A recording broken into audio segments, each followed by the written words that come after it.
Hepatitis B virus, जो कि humans के अंदर लीवर में रह के लीवर सिरोसिस और लीवर कैंसर तक जैसी बीमारी का एक बहुत बड़ा कारण बनता है। तो आज इस वीडियो में 3D स्ट्रक्चर की हेल्प से हेपेटाइटिस बी वायरस के स्ट्रक्चर को समझ लेते हैं। तो देखो, हेपेटाइटिस बी वायरस जो होता है वो हेपेडनावायरिडी फैमिली से बिलोंग करता है, जिसका जीनस ऑर्थोहेपेडना वायरस होता है।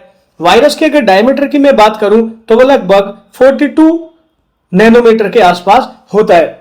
हेपेटाइटिस बी वायरस एक लिपिड बाइलेयर से एनवेलप्ड वायरस होता है, और जो कि ये अपनी होस्ट सेल यानी कि लीवर सेल हिपेटोसाइट के एंडोप्लाज्मिक रेटिकुलम से डेराइव करता है। तो देखो, स्ट्रक्चर में सबसे बाहर की तरफ हमें इसका एनवेलप दिखाई दे रहा है, जो कि लिपिड से बना हुआ है।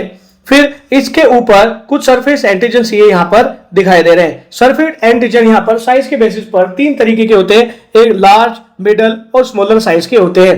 इन्हीं एंटीजन्स को डिटेक्ट करके हेपेटाइटिस बी वायरस को कंफर्म भी कर सकते हैं। फिर एनवेलप के अंदर की तरफ चलते हैं तो यहाँ पर इसका ये कोर प्रोटीन कैप्सिड आता है, जिसको न्यूक्लियो कैप्सिड कोर भी कहते हैं। आइकोसाहेड्रल कोर होता है, यानी कि वो एक पॉलीगोनल शेप टाइप का होता है, और जिसके अंदर उसका जेनेटिक मटेरियल होता है। जेनेटिक मटेरियल के नाम पर इसके पास डबल स्ट्रैंडेड सर्कुलर डीएनए होता है, लेकिन जो डबल स्ट्रैंड होती है उसकी वो पार्शियल होती है, कंप्लीट नहीं होती। जैसे कि यहाँ पे आपको ये दिखाई दे रहा है कि ये उसके 2 स्ट्रैंड सर्कुलर डीएनए है, तो उसकी एक स्ट्रैंड जो होती है वो कंप्लीट होती है और दूसरी स्ट्रैंड उसकी इनकम्प्लीट होती है। यानी कि सर्कुलर डीएनए में डबल स्ट्रैंडेड सर्कुलर डीएनए का कुछ पार्ट ऐसा होता है जो सिंगल स्ट्रैंडेड है, इसलिए इसको partially double stranded genetic material बोल देते हैं। साथ में उसके पास एंजाइम होता है रिवर्स ट्रांसक्रिप्टेज। तो ये होस्ट सेल में जाने के बाद मल्टीप्लाई कैसे करता है? पहले डीएनए, फिर रिवर्स ट्रांसक्रिप्टेज की हेल्प से उसको आरएनए बनाएगा, फिर आरएनए से नए नए डीएनए पार्टिकल्स बना के नए नए डीएनए का रेप्लिकेशन करके और फिर ये प्रोजेनी वायरसेस में उसको आगे की तरफ भेजता है।